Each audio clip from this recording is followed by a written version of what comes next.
Taking a look at Mad Cow. This is a card game that is pretty crazy.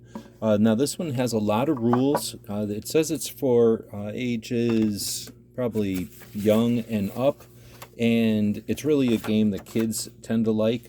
It's sort of a Simon Says with a card game to keep it going. So you're going to have different rules. We'll talk about them in a second. You're going to have different roles that you're going to play. There's definitely some stuff to keep track of in this game.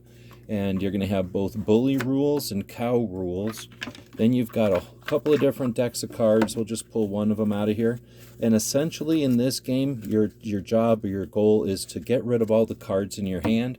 And there's all kinds of things that are going to stop you from being able to do that.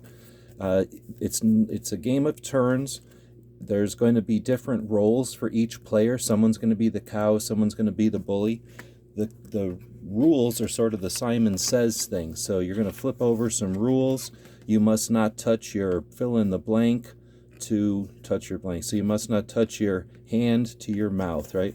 When you play a card, you must burp. Like, people are going to have a lot of fun with the fill in the blanks on these. They're going to have a lot of fun trying to keep up as you add more and more rules. Then there's going to be individual things that people have to do. You must answer all questions with a moo.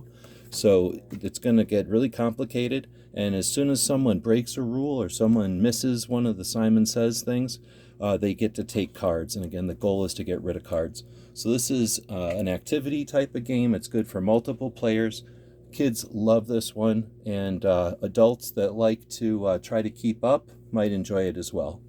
Mad Cow.